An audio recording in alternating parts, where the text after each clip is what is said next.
It's time for FOMO, and today we are looking at Rivian moving to the upside with a nice over 6% move here. So here now joining us to discuss more is Caroline Wood, senior markets correspondent for the network. So we got this really optimistic Guggenheim note. I did see, Caroline, wow, that was a tongue twister for a second. But I mean, seeing some nice optimism finally, we can see losses maybe start to ease and profits is what I saw. So that I think has to be a huge reason we're higher today. Hey there, Jenny. Yes, a very bullish call from Guggenheim, sending shares actually up now 7% on the heels of this. Guggenheim initiated coverage of Rivian with a buy rating and an $18 price target. So shares are currently trading around $11.75 right now. So that implies more than 50% upside from current levels. Although, just to put it into perspective, Rivian shares are still down 50% year to date, only down about 12.5% over the past 1 year. But Guggenheim, this analyst over at Guggenheim sees reasons that could change and has a positive outlook for the future of the EV maker, which of course hasn't yet turned a profit. But this analyst sees a credible path to break-even gross margin in Q4 and then a positive inflection in EBITDA in mid-2026. The key to generating positive EBITDA could be lower priced vehicles. Of course, we talk about this with Tesla too.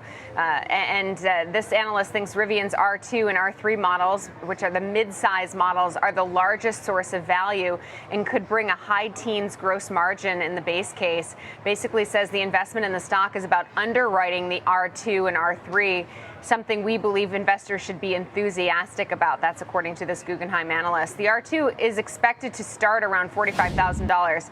That's slated to hit the market in 2026. The R3 isn't until 2027, hence that commentary from the analyst about kind of underwriting them. In addition, this analyst says while EV sentiment remains negative, we believe Rivian is uniquely positioned to demonstrate a growing share of younger, digitally oriented consumers, that EVs are not only cleaner and greener, but can deliver a superior product compared to ICE vehicles enabled by software technology and thoughtful design elements. So really a superior consumer experience. So a very bullish call here on shares of Rivian and really giving a boost to shares today, up about 7.1% right now. Yeah, exciting stuff for Rivian.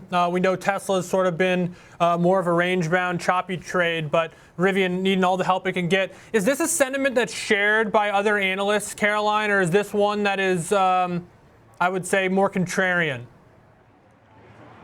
No, not contrarian. 60% of analysts, Alex, have a buy rating on shares.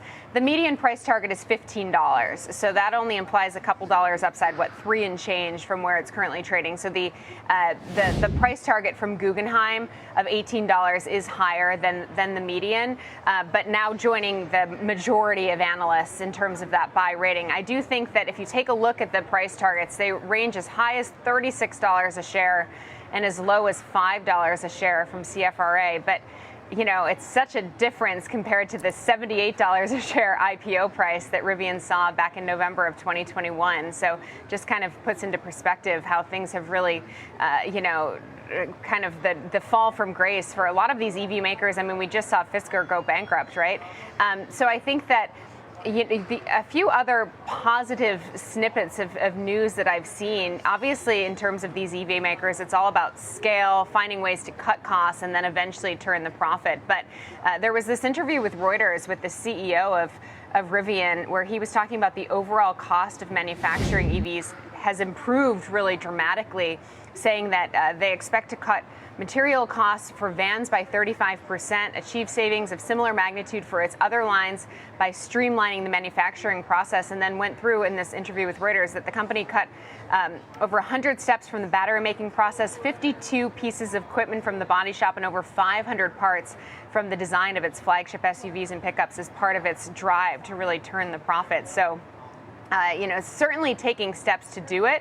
And this analyst thinks that, by Q4, they could see positive gross profit, which seems to be what's really giving shares a boost today, because then the inflection point for EBITDA, positive EBITDA in 2026 is a little bit of a ways out. But yeah, no, it seems to be definitely, encouraging investors today.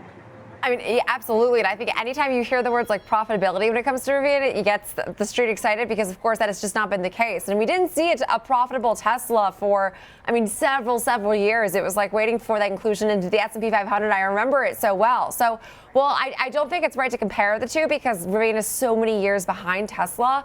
I mean, is there any thinking that if Tesla's suffering, of course Rivian is, because this space has gotten extremely competitive. You mentioned some of the overall headwinds from the competition in China, BYD being a huge one. I mean, I think at this point we can't necessarily blame one specific company if they're all seeing this weakness. I know the weakness hasn't been necessarily equal felt because Rivian's down 50% on the year versus Tesla's like 25.5%, but it does feel like there is a degree of shift right now in demand, or maybe just their production. I do see more Rivians on the road than ever, I will say, though. You know, I've been seeing a lot more Rivians as well. But yes, I think that the EV industry is facing several battles kind of at the same time. For the newer companies like Rivian, obviously scale is going to be important. Tesla has really achieved that, but needs to continue to achieve that with the lower cost vehicles. And profitability is something else. But on the other side of the spectrum really is just the fact that we have seen sluggish EV demand. And if you take a look at the expectations at the start of the year, the projection was for Rivian to produce about 71,000 vehicles, according to FactSet this year.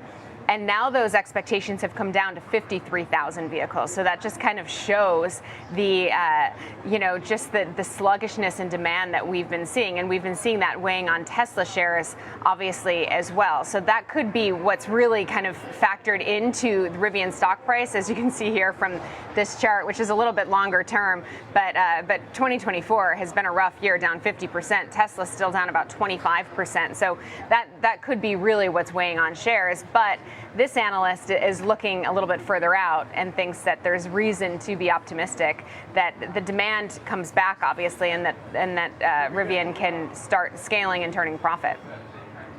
So I completely agree, and I think that overall that 5-year chart looks brutal, but you almost can't look at that as far as like looking at trading this name or just some of its near-term weakness, because it really, I don't think, speaks to like the recovery story that this analyst mentioned that was fairly optimistic out of Guggenheim. $18 price target. I know it's not like huge upside, but it's a lot closer to their 52-week high than it is their low, which is right now we're trading a bit closer to the low, obviously, but we will leave it there. As always, wonderful insight. Caroline Wood, Senior Markets Correspondent for the network.